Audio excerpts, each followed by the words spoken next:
लो students, तो आज हम लोग जिस कम्युनिकेबल डिजीज के बारे में पढ़ने वाले हैं उस डिजीज का नाम है स्मॉल पॉक्स। बहुत ही डेंजरस और खतरनाक बीमारी है जो कि इतिहास में जो है पूरा प्रचंड रूप से जो है पूरा हाहाकार मचाया है। ओके, अब ये बीमारी क्या है, किस तरीके से है और क्यों होता है, इस सभी चीज के बारे में हम लोग जानेंगे। लेकिन जो है इस बीमारी को जो है अब खत्म करार दे दिया गया है। मतलब जो है अब ये जो है ये पृथ्वी पर ये बीमारी नहीं है। ओके, लेकिन हम लोग पढ़ते हैं क्योंकि हो सकता है फिर से आ जाए, या फिर हमको इतिहास से कुछ सीखना चाहिए क्या होते हैं इसके कंडीशन, और जो है इस स्मॉल पॉक्स से जो है इससे इवोल्व होकर के कोई दूसरे बीमारी भी जो है आ चुके हैं। ओके, तो हम लोग जो है एक एक करके जो है देखेंगे क्या होता है स्मॉल पॉक्स और किस तरीके से जो है इसको पढ़ना है। तो सबसे पहले हम लोग कॉन्टेक्स्ट देख लेते हैं क्या क्या है। इंट्रोडक्शन करेंगे क्या होता है स्मॉल पॉक्स, डेफिनेशन करेंगे इसका, इपिडेमियोलॉजी करेंगे, एटियोलॉजी मींस इसके कॉजेज क्या क्या होते हैं ये भी देखूंगा। नेक्स्ट है इंक्यूबेशन पीरियड क्या होता है, clinical manifestation, sign and symptoms इसके, स्टेजेस ऑफ रेसेस, ठीक है, जो रेसेस होते हैं उसके स्टेजेस क्या होते हैं इसको भी हम लोग अच्छे तरीके से देखेंगे। ठीक है, नेक्स्ट है पैथोजेनेसिस, फिर है डायग्नोस्टिक इवैल्यूएशन, क्या क्या डायग्नोसिस होगा, मैनेजमेंट देखूंगा, नर्सिंग मैनेजमेंट भी देखूंगा, और प्रिवेंशन देखूंगा स्मॉल पॉक्स का कि किस तरीके से हम जो है बचाव कर सकते हैं। तो हम लोग बिना समय को गवाते हुए जो है नेक्स्ट स्लाइड पे चलते हैं और हम लोग देखते हैं what is the introduction of small pox. ठीक है, तो यहां पर हम लोग सबसे पहले ये जानेंगे कि यह स्मॉल पॉक्स नाम का मतलब क्या है ना। हर एक डिजीज के नाम का कुछ तो मतलब होता होगा ना, तो ये स्मॉल पॉक्स का मतलब क्या है। तो जो पॉक्स होता है, सबसे पहले इस बात को समझो, पॉक्स का मतलब होता है कि तुम्हारे स्किन पर जो कुछ छल्ले जैसे पड़े हुए हैं, ठीक है, थोड़े थोड़े पिंपल्स टाइप के पड़े हुए हैं, उसको पॉक्स बोलते हैं। सबसे पहली बात है लेसन टाइप का। नेक्स्ट है कि यह स्मॉल पॉक्स जो है एक वर्ड से आया, जो लेटिन वर्ड है, उस लेटिन वर्ड क्या है, वेरियोला। ठीक है, और वेरियोला का मतलब ही होता है पिंपल और स्पॉट। ठीक है, पिंपल छोटा छोटा जो हो जाएगा स्किन पे, या फिर स्पॉट मींस दाग धब्बे। ओके, अब यहां पे कह रहा है कि referring to a pox like skin lesion caused by disease. ये वर्ड का मतलब ही रेफर कर रहा है कि ये पॉक्स लाइक स्किन लेशन है, स्किन पर जो है वो धब्बे धब्बे जैसे हैं, जो कि ये डिजीज को काउज करता है। ओके, नेक्स्ट कर रहा है कि इसका नाम स्मॉल क्यों पड़ा, है ना, स्मॉल पॉक्स क्यों पड़ा, बिग पॉक्स क्यों नहीं पड़ा, है ना। तो यहां पे कह रहा है कि small was used to differentiate it from the more severe great pox syphilis, है ना। एक और बीमारी है जिसका नाम है साइफिलिस, उसमें भी ये सारे कंडीशन देखने को मिलते हैं, बट वो जो है बहुत ज्यादा खतरनाक वाला है, तो उससे कम खतरनाक वाला स्मॉल पॉक्स था, है ना। लेकिन इस बीमारी से लगभग 300 मिलियन लोग डेथ हो गए, समझ सकते हो, 300 मिलियन लोग जो है इस बीमारी के कारण जो है मर चुके हैं इतिहास में। तो समझ सकते हो कि यह बीमारी उस समय में कितना खतरनाक हुआ होगा। ओके, अब हम लोग नेक्स्ट देखते हैं यहां पे कि small pox was a deadly contagious disease. Contagious का मतलब होता है जो फैलता है ना। तो स्मॉल पॉक्स जो है वो डेडली, जानलेवा, कंटेजियस डिजीज है, caused by the variola virus, variola virus के कारण होता है, मार्क्ड बाय फीवर एंड पस फिल्ड ब्लिस्टर। इस बीमारी का सबसे इंपॉर्टेंट साइन एंड सिम्टम क्या होता है कि पहले बुखार आएगा बहुत कस के, और उसके साथ साथ जो है पस फिल्ड ब्लिस्टर देखने को मिलेगा, शरीर में जो है चत्ता चत्ता चत्ता चत्ता जैसा जो है छोटे छोटे से जो है वो बैलून टाइप का फूल जाएगा। ओके, पिंपल्स टाइप का। नेक्स्ट कह रहा है कि it spread through respiratory droplet and contact. ये कैसे फैलता है, ये फैलता है ड्रॉपलेट की वजह से। हम लोग छींकते हैं, हम लोग खांसते हैं, तो जो वहां से एयर ड्रॉपलेट निकलता है, अगर उसको तुम इनहेल कर लोगे तो तुमको भी जो है हो जाएगा। ओके, या फिर कांटेक्ट से। ठीक है, यहां तक समझ में आया। नेक्स्ट कह रहा है कि eradicated in 1980 through the global vaccination. Global vaccination के कारण जो है 1980 में जो ये इरेडिकेट हो चुका है, मींस खत्म हो चुका है, अब कहीं पे नहीं है, देखने को नहीं मिलता है। ओके, नेक्स्ट कह रहा है कि it remain the first human disease to be eliminated. ये पहला डिजीज है, क्या कह रहा है यहां पे, ये पहला ह्यूमन डिजीज है जो पूरी तरीके से इलिमिनेट कर दिया गया, मतलब खत्म कर दिया गया, अब किसी को नहीं होता है। तो that is the introduction of small pox. कैसा लगा तुमको, है ना, स्मॉल पॉक्स का मीनिंग क्या होता है ये भी तुमको सीखने को मिला। नेक्स्ट हम लोग चलते हैं कि डेफिनेशन पे, जो कि इंपॉर्टेंट है, अगर एग्जाम में पूछा जाता है तो हम लोग डेफिनेशन लिखना पड़ता है। तो यहां पे कह रहा है कि small pox also called variola. Small pox को जो है हम लोग वेरियोला भी कहते हैं। डिफाइंड किया गया है, it is an acute infectious disease. क्या है, acute infectious disease, meaning that it has short infected period. क्या है, शॉर्ट इन्फेक्टेड पीरियड, मतलब जो ये बहुत कम समय में जो है इन्फेक्टेड कर देता है किसी भी इंसान को। ओके, नेक्स्ट कर रहा है कि इट वाज डिक्लेयर्ड इरेडिकेटेड इन 1980। ये 1980 में जो है डिक्लेयर्ड किया गया कि ये इरेडिकेट हो चुका है। तो ये चीज तुमको लिखना होगा कि हाँ स्मॉल पॉक्स जो है इरेडिकेट हो चुका है। ओके, नेक्स्ट यहां पे दूसरा डेफिनेशन कह रहा है it is a highly infectious disease. Highly infectious disease है spread by face to face contact. हम लोग अगर मिलेंगे तो फेस टू फेस में जो है ड्रॉपलेट का जो है क्या होगा, स्प्रेडिंग होगा और वहां से जो है हम लोग को डिजीज हो जाएगा। फिर कह रहा है कि डायरेक्ट कंटेक्ट की वजह से भी होता है, contact with infected bodily fluid, उसके बॉडी का फ्लूइड से कंटेक्ट करोगे तो वहां से हो जाएगा। अगर ऑब्जेक्ट को टच किया है तुम फिर उसके ऑब्जेक्ट को टच करोगे वहां से हो जाएगा। और may be contaminated with that of an infected individual. Okay, या फिर जो है कोई इन्फेक्टेड इंडिविजुअल है तो उसके कंटेक्ट में आने से भी जो तुमको ये डिजीज हो सकता है। That's why it's is a communicable disease. फिर यहाँ पे कह रहा है कि Utah department of health bureau of epidemiology 2002 में जो है बोला गया था कि ये जो है पूरे तरीके से इरेडिकेट हो चुका है और जो है ये कंटामिनेटेड डिजीज है। ओके, तो ये जो है हम लोग पढ़े, इसका डेफिनेशन क्या है। यहां पे एक पिक्चर दिया हुआ है, इससे तुम देख के समझ सकते हो कि स्मॉल पॉक्स कैसा होता है। देख लो, ये स्किन में हुआ है, छोटे छोटे पिंपल्स टाइप का, ऐसे लग रहा है कि जैसे जो है दाना दाना सा उठ गया है ना। ये पूरा बॉडी में हो जाता है, सोचो वो इंसान का क्या हालात होता होगा, है ना। ये स्मॉल पॉक्स है। एक और पढ़ूंगा इसके बाद चिकन पॉक्स, बट ये स्मॉल पॉक्स है। ओके, अब हम लोग नेक्स्ट चलते हैं और देखते हैं what is the epidemiology of small pox. Small pox का एपिडेमियोलॉजी। तो यहां पे सबसे पहले जो हम लोग तीन चीज पढ़ेंगे, एजेंट कौन है इस डिजीज का, होस्ट कौन है और इन्वायरमेंट कौन है, जो कि कम्युनिटी में पूछा जाता है। ओके, तो यहां पे एजेंट का हम लोग बात करें तो यहां पे वेरियोला वायरस है एजेंट, जिसके कारण से होता है। उसमें भी दो तरीके के आते हैं, variola major and variola minor. Host कौन है, human is the main host. Okay, जो कि नेचुरल होस्ट है, ह्यूमन को ही होता है। इन्वायरमेंट का अगर हम लोग बात करें तो क्राउडेड एरिया में, क्योंकि वहां जाओगे तो वहां फैलने का चांस रहता है। पुअर सैनिटेशन, अगर अच्छा से साफ सुथरा नहीं रखोगे। कंटेक्ट विद इन्फेक्टेड इंडिविजुअल और सरफेस, ऐसे सरफेस या इंडिविजुअल के निकट जाना जो कि इन्फेक्टेड है, फिर तुमको भी ये हो सकता है। ओके, तो that is the agent, host and environment. Okay, तो हम लोग नेक्स्ट स्लाइड पे चलते हैं और यहां पे देखते हैं what is the etiology of small pox. Smallpox के कौन कौन से काउजेज हैं। तो एक सिंपल सा पैथोजन है वेरियोला वायरस, इसी के कारण जो है ये डिजीज होता है। तो etiology of small pox is the variola virus, ठीक है। और member of the orthopox virus genus, orthopox virus genus का जो है ये मेंबर है। और यहां पे तुम देख सकते हो that is the diagram of variola virus. कितना खतरनाक लग रहा है और कितना सुंदर भी लग रहा है, क्या बोले, सुंदर या खतरनाक, तुम ही देख लो। नेक्स्ट यहां पे कह रहा है it exist in two forms, ये दो फॉर्म्स में जो है एग्जिस्ट करता है। पहला वेरियोला मेजर और सेकंड होता है वेरियोला माइनर, ठीक है। दो फॉर्म में ये एग्जिस्ट करता है, एक माइनर फॉर्म में, एक मेजर फॉर्म में। अब यहां पे कह रहा है कि मेजर फॉर्म में क्या होता है, it is more severe form. Major form जो होता है मोर सीवियर, और ज्यादा खतरनाक रहेगा, रिस्पॉन्सिबल फॉर मोस्ट केसेस, जो कि अधिकतर केस में हमको देखने को मिलता है, मींस मिलता था। ओके, नेक्स्ट यहां पे कह रहा है कि variola minor A less common and milder form. एक वेरियोला माइनर भी होता है जो कि लेस कॉमन, जल्दी मिलता नहीं है, और माइल्डर फॉर्म होता है, मतलब उतना ज्यादा क्षतिग्रस्त नहीं करता है।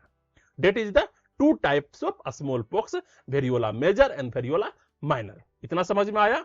ओके, अब नेक्स्ट हम लोग चलते हैं और यहां पे कह रहा है कि what is the airborne route, है ना। एयरबोर्न रूट के कारण होता है तो पहला इनिशियली भया एरोसोल, एरोसोल के सहायता से होगा, मतलब हम लोग जो छींकेंगे तो उसके वजह से हो जाएगा। देन पर्सन टू पर्सन हो जाएगा। Hospital outbreak from coughing patient, अगर हॉस्पिटल से कोई सा पेशेंट निकल के आता है खांपते हुए छींकते हुए तो वहां से हो सकता है। नेक्स्ट है हाईली इन्फेक्शियस। ओके, तो ये जो है यहां से हो सकते हैं। नेक्स्ट है इन्फेक्शियस मटेरियल का, अगर हम लोग बात करें कि क्या क्या चीज से जो है इन्फेक्शन फैल सकता है, तो पहला होता है सलाइवा, है ना, सलाइवा से हो जाएगा। नेक्स्ट है वेसिकुलर फ्लूइड, जो वो पिंपल्स टाइप के हो गए थे उसमें से जो फ्लूइड निकलेगा, वेसिकल्स जो फ्लूइड निकल के आएगा उसको टच करोगे तो वहां से तुमको फैल जाएगा, ठीक है। नेक्स्ट कह रहा है स्केप से देखने को मिलेगा, यूरिन से फैल सकता है, कंजक्टाइवल फ्लूइड से फैल सकता है, एंड पॉसिबली ब्लड से भी जो है फैलने का चांस होता है। तो ये सारे इन्फेक्शियस मटेरियल हैं जिससे जो है ये डिजीज फैल सकता है। ओके, अब हम लोग नेक्स्ट चलते हैं और नेक्स्ट में देखते हैं what is the incubation period of this disease. तो बहुत ही सिंपल है, 7 to 17 डेज। याद रखना है, इंपॉर्टेंट है। अगर स्मॉल पॉक्स आता है तो वहां पे इंक्यूबेशन पीरियड लिखना ही पड़ेगा, जो कि 7 to 17 डेज है। उसके बाद यहाँ पे क्या कर रहा है, during which the person is not contagious, 7 से 17 दिन के बीच में जो है ये पर्सन कंटेजियस नहीं होगा, मतलब ये पर्सन जो है फैला नहीं सकता है।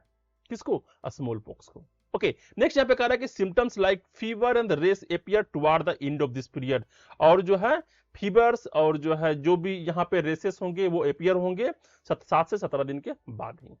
ठीक है, तो ये था incubation period of small pox. अब हम लोग नेक्स्ट चलते हैं और यहाँ पे देखते हैं what is the clinical manifestation of small pox. ऐसे कौन कौन से साइन एंड सिम्टम्स है जो कि इस डिजीज में देखने को मिलेगा। ओके, अब यहाँ पे हम लोग को देखने को मिलता है पहला फीवर। क्या देखने को मिलेगा? फीवर, वो भी हाई वाला फीवर। तो हाई फीवर 101 से 104 डिग्री, 101 to 104 डिग्री फ़ारेनहाइट देखने को मिलता है, और ये स्टार्ट होता है 2-4 डेज बिफोर द रेस, मतलब जब रेसेस आने से पहले 2-4 दिन पहले से तुमको फीवर दिखना शुरू हो जाएगा, और हाई फीवर आते आते 2-4 दिन में ही जो तुमको वो सारे रेसेस बॉडी में देखने को मिल जाएगा। ओके, अब रेसेस का क्या स्टेज होता है वो भी हम लोग आगे देखेंगे, किस तरीके से रेसेस जो है बड़ा बड़ा बड़ा बन जाता है। ओके, अब यहाँ पे नेक्स्ट होता है फेटिग, बहुत ज्यादा थकावट देखने को मिलेगा, सीवियर टायर्डनेस एंड मेलाइज देखने को मिलेगा। ठीक है, नेक्स्ट है हेडेक एंड बैक पेन, माथा दर्द होगा, पीठ भी दर्द होगा। ठीक है, कॉमन अर्ली सिम्टम्स है जो कि रेसेस देखने को मिलेगा appear 2-4 days after fever, fever के 2-4 दिन के बाद ये रेसेस देखने को मिलेंगे। इस चीज को याद रखना है दिमाग में।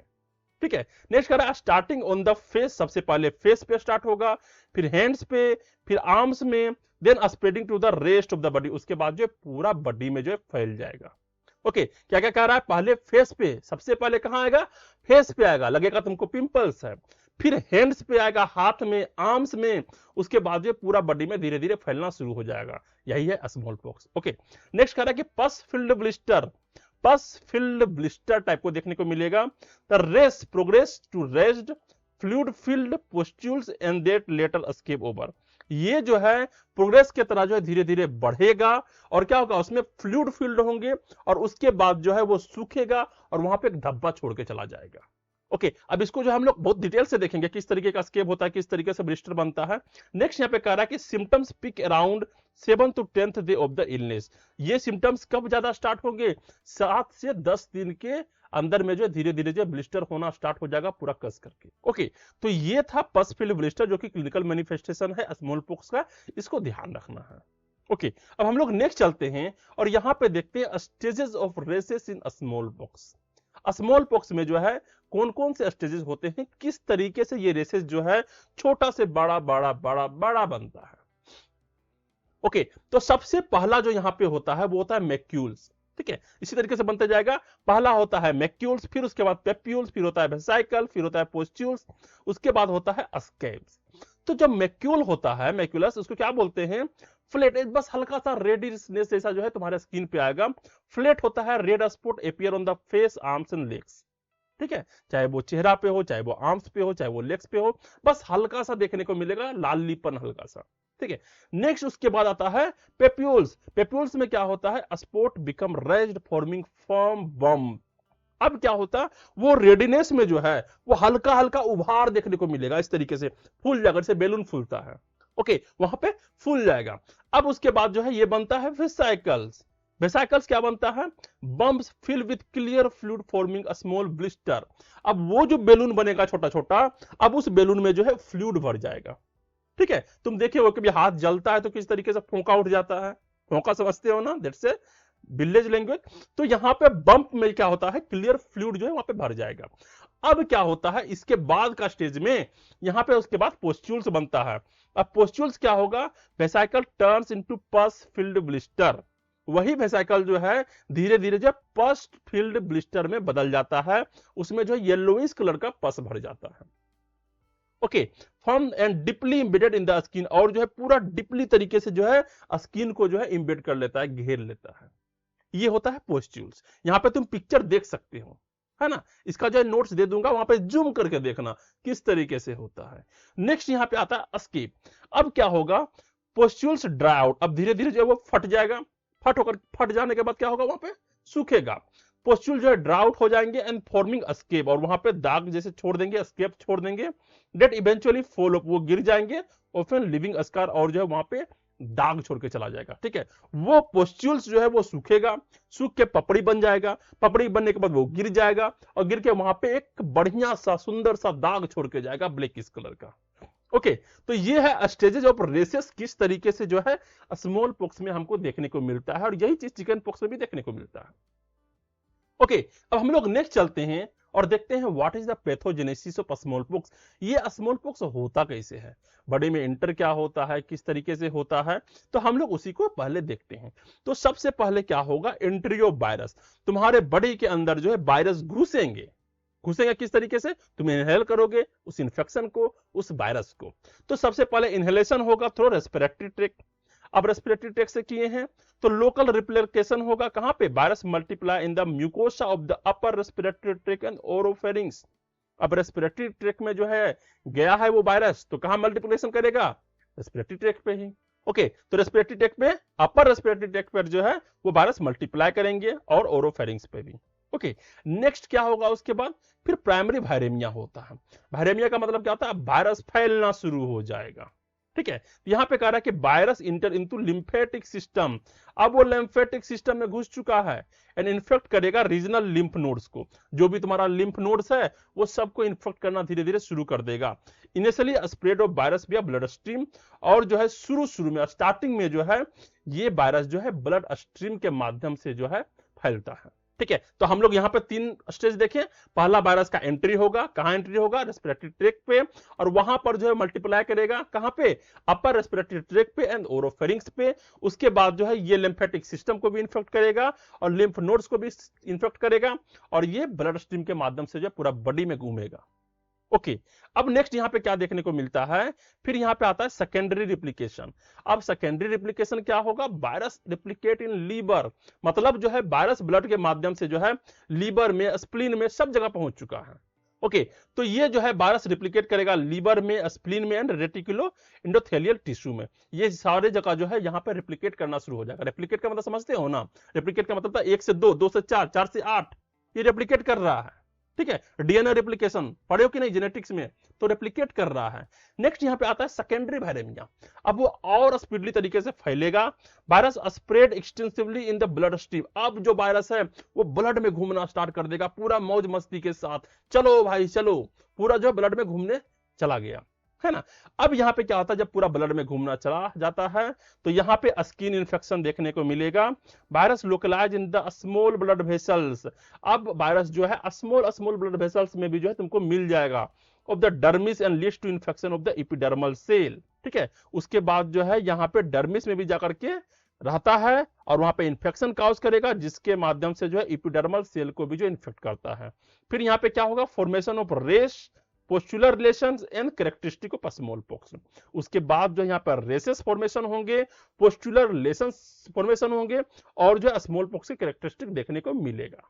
तुमको पता है कि नहीं स्किन का कितना लेयर होता है, एपिडर्मिस, डर्मिस, है ना, सबक्यूटेनियस, है ना, ये सब पता है ना। तो वही डर्मिस वाला जो लेयर होता है, एपिडर्मिस के नीचे वाला लेयर होता है डर्मिस, डर्मिस में ही जो है ये देखने को मिलेगा, क्योंकि वहीं पे जो स्मॉल जो है वेसल्स होते हैं। ओके, तो ये था हमारा स्किन इन्फेक्शन जो कि 6th स्टेज था। उसके बाद जाकर के क्या हो जाएगा, प्रोग्रेसिव ऑफ रेस। रेसेस जो है हमको बहुत सारा देखने को मिलेंगे। रेसेस प्रोग्रेस करेंगे थ्रू स्टेजेस जो कि हम पढ़ चुके हैं। पहले मैक्यूल्स बनेगा, पेप्यूल्स बनेगा, वेसाइकल्स बनेगा, पोस्ट्यूल्स बनेगा एंड स्केप्स देखने को मिलेगा। इस तरीके से जो है ये हमारे रेसेस जो है बढ़ते चले जाएंगे। ओके, नेक्स्ट में क्या होता है, ट्रांसमिशन।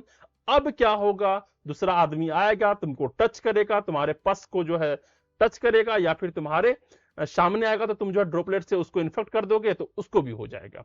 तो फिर जो है वायरस ट्रांसमिशन होता है, virus shed through respiratory secretion, skin lesion and escape enabling transmission to other. आसानी से जो है तुम ट्रांसफर कर दोगे। ओके, तो that is the pathogenesis of small pox. यहां पे हम लोगों ने देखा किस तरीके से ये वायरस जो है इंसान को पूरे तरीके से इंफेक्शन कर देता है। ओके, अब हम लोग नेक्स्ट चलते हैं और यहाँ पे एक छोटा सा बात कहा है आउटकम के रूप में। देखो क्या कहा है यहाँ पे कि recovery with immunity in survivor. ये डिपेंड करता है कि इंसान का इम्यूनिटी कितना ज्यादा, अगर कम है तो बहुत कस के तुमको पड़ने वाला है, और अगर इम्यूनिटी अच्छा है तो तुम जो है धीरे धीरे सर्वाइव कर जाओगे, अगर नहीं सर्वाइव कर पाओ तो चले जाओगे। और यहाँ पे कह रहा है कि high mortality in severe case, अगर सीवियर केसेस रूप में ले लिया, सीवियर तरीके से ले लेता है तो यहाँ पे मोर्टिलिटी रेट जो है बहुत ज्यादा है, जल्दी से इंसान मर जाता है। ठीक है, cases due to complication like secondary infection और ऑर्गन फेलियर। जहां तक बात करें तो ये चेचक की वजह से नहीं होता है, स्मॉल पॉक्स को चेचक भी बोलते हैं हिंदी में, है ना। तो ये जो है स्मॉल पॉक्स की वजह से नहीं होता है, जबकि जो सेकेंडरी डिजीज है बॉडी में उस कारण से जो है सेकेंडरी इन्फेक्शन के कारण जो है हो जाता है, क्योंकि इंसान का जो है इम्यूनिटी सिस्टम बहुत ज्यादा लो हो जाता है इसमें, और अदर इन्फेक्शन हो जाते हैं जिसके कारण से इंसान की मौत हो जाती है। ओके, अब हम लोग नेक्स्ट चलेंगे और यहां पे देखेंगे what is the diagnostic evaluation of small pox. हम किस किस तरीके से जो है स्मॉल पॉक्स का डायग्नोसिस कर सकते हैं। ओके, तो यहां पे हम लोग जब आगे चले तो हम लोग को सबसे पहले देखने को मिलेगा क्लिनिकल डायग्नोसिस। सबसे पहले हम लोग देखेंगे ना, सीधे हम लोग टेस्ट तो नहीं लिखेंगे, तो हिस्ट्री एंड सिम्टम्स देखेंगे कि क्या इसको फीवर्स है, फेटिग है, characteristic of rashes that progress from macules to papules. ठीक है, ये भी देखेंगे कि उसके शरीर में जो है कोई मैक्यूल्स बना है क्या, पेप्यूल्स बना है क्या, वेसाइकल्स बना है क्या, पोस्ट्यूल्स या स्केब। ये सारे चीज अगर उसको देखने को मिल रहा है तो पक्का है कि इसको स्मॉल पॉक्स हुआ है। नेक्स्ट क्या है, distribution of rashes, centrifugal spread more on the face and extremity. ठीक है, सबसे ज्यादा फेस में देखने को मिलेगा, उसके बाद हाथ में देखने को मिलेगा। तो इस तरीके से हम लोग पता लगा पाते कि पहले फेस से हाथ तक जाता है, सेंट्रीफ्यूगल स्प्रेडिंग होता है यहाँ पे। ओके, नेक्स्ट यहाँ पे हम लोग देखेंगे लेबोरेटरी टेस्ट। लेबोरेटरी टेस्ट के माध्यम से, जिसमें पीसीआर करेंगे, पीसीआर के माध्यम से जो है वेरियोला का डीएनए टेस्ट करेगा। नेक्स्ट है इलेक्ट्रॉन माइक्रोस्कोपी करेंगे, आइडेंटिफाई करेगा वायरस को इन फ्लूइड सैंपल, तुम्हारा ब्लड के फ्लूइड में चेक करेगा कि देखो तो इसमें कहीं पर जो है वायरस दिख रहा है कि नहीं दिख रहा है। नेक्स्ट है इलिसा टेस्ट। इलिसा टेस्ट में भी जो है डिटेक्ट करेगा स्पेसिफिक एंटीजन और एंटीबॉडीज को, किसका, वेरियोला वायरस का, क्या इसमें वेरियोला वायरस का एंटीजन है क्या। नेक्स्ट हम लोग चलते हैं और वहां पे देखने को मिलता है वायरस आइसोलेशन। उस वायरस का जो है हमें आइसोलेट कर करके जो है कल्चर करना है, culture of the virus in specialised lab.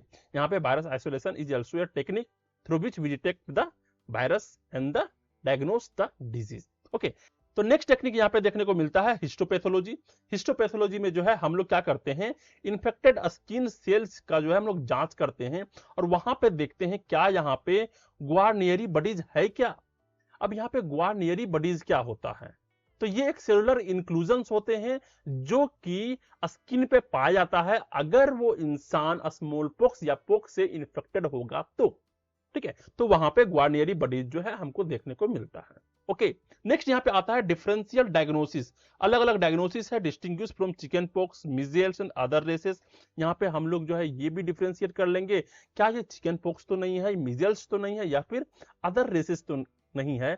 इस चीज का हम लोग डिफरेंशिएट करते हैं क्योंकि मीजल्स में भी जो इसी तरीके के सिम्टम्स देखने को मिलते हैं, चिकन पॉक्स में भी जो है इसी तरीके के सिम्टम्स देखने को मिलते हैं। ओके, तो ये था हमारा diagnostic evaluation of small pox, जिसके माध्यम से हम डायग्नोस कर पाते हैं क्या इंसान जो है स्मॉल पॉक्स से ग्रसित है या नहीं। ओके, नेक्स्ट यहाँ पे हम लोग चलते हैं और देखेंगे मैनेजमेंट ऑफ स्मॉल पॉक्स। क्या क्या मैनेजमेंट कर सकते हैं इंसान को ही होता है ना। नेक्स्ट यहाँ पे कहा गया है कि आइसोलेशन एंड इन्फेक्टेड कंट्रोल। अगर किसी इंसान को हो गया है तो सबसे पहले उसको आइसोलेट करो। क्या करो, आइसोलेट करो। जैसे कोरोना में हुआ था, इंसान को क्वारंटाइन में डाल देता था, उसी तरीके से इंसान को आइसोलेट करना है। Strict isolation of the patient to prevent transmission, ताकि जो है पेशेंट ट्रांसमिट नहीं कर सके इन्फेक्शन को। ओके, नेक्स्ट है use of personal protective equipment for care giver. जो केयर गिवर है उसके लिए सबसे बड़ी हिदायत यह है कि वो पर्सनल प्रोटेक्टिव इक्विपमेंट का यूज करे, जैसे ग्लव्स का यूज करे, मास्क का यूज करे जब उसको केयर दे रहे हो तो। ओके, नेक्स्ट कर रहा है सपोर्टिव केयर। सपोर्टिव केयर वहां पे देने को मिलता है, पहला हाइड्रेशन दो, सही तरीके से उसको जो है वाटर लेवल सही करना है, एंटीपायरेटिक्स देना है, न्यूट्रिशनल सपोर्ट देना है। एंटीपायरेटिक्स क्या होता है, बुखार के लिए दिया जाता है ना। नेक्स्ट यहाँ पे कह रहा है एंटीवायरल ट्रीटमेंट देना। एंटीवायरल ट्रीटमेंट में जो है टेकोविरिमेट आते हैं, FDA approval antiviral for small pox. Personally जो है स्मॉल पॉक्स के लिए जो बेस्ट मेडिसिन है टेकोविरिमेट। नेक्स्ट ड्रग यहाँ पे आ रहा है सिडोफोविर एंड ब्रिंसिडोफोविर। ये भी यूज होता है सीवियर केसेस में। अगर स्मॉल पॉक्स जो है सीवियर केस से पहुंच जाता है तो यहाँ पे सिडोफोविर और ब्रिंसिडोफोविर का यूज किया जाता है। Okay, that is the antiviral treatment. Next हम लोग चलते हैं वैक्सीनेशन का। अगर यहाँ पे काम किया जाए तो पोस्ट एक्सपोजर वैक्सीनेशन का यूज होता है, जो कि 4 दिन के अंदर लगाना होता है। एक प्री वाला होता है, एक पोस्ट वाला होता है। तो पोस्ट एक्सपोजर वैक्सीनेशन का यूज किया जाता है 4 दिन के अंदर, जो है वैक्सीनिया वायरस वैक्सीन। ओके, इस वैक्सीन का नाम है वैक्सीनिया वायरस वैक्सीन। नेक्स्ट है मॉनिटरिंग एंड कॉम्प्लिकेशन मैनेजमेंट। यहाँ पे क्या करेंगे, ट्रीट करेंगे सेकेंडरी इन्फेक्शन। अगर उसको सेकेंडरी इन्फेक्शन हो जाता है तो उसका ट्रीट करेंगे, क्योंकि यहाँ पे उसका इम्यून सिस्टम बहुत ज्यादा मात्रा में लो हो जाता है। ओके, और जो भी कॉम्प्लिकेशन होगा उसको मैनेज करने का प्रयास करेंगे। ओके, नेक्स्ट यहाँ पे कह रहा है public health measure, notify health authorities immediately. अगर पता चल गया कि इसको जो है स्मॉल पॉक्स हुआ है तो सबसे पहले जो है अथॉरिटीज में जाकर के इमीडिएटली जो है यहाँ पे नोटिफाई करना है, ताकि जो है पता चल सके सरकार को कि हाँ स्मॉल पॉक्स फिर से आ गया। नेक्स्ट है ट्रेस करना है और वैक्सीनेट कंटेक्ट। जो भी इंसान है उसको ट्रेस करना है, किस किस से मिला है उसको भी वैक्सीनेट करना है, सबको जो वैक्सीनेट करना है। नेक्स्ट है implement quarantine measure if required. और अगर जो है क्वारंटाइन लेना पड़ जाए, मतलब इंसान को अलग रखना पड़ जाए, तो वो भी मेजर जो है हम ले सकते हैं मैनेजमेंट के तौर पे। ओके, नेक्स्ट हम लोग चलते हैं और यहाँ पे देखते हैं what is the nursing management of small pox, क्योंकि इसको भी थोड़ा देख लेते हैं, है ना, देखना जरूरी होता है।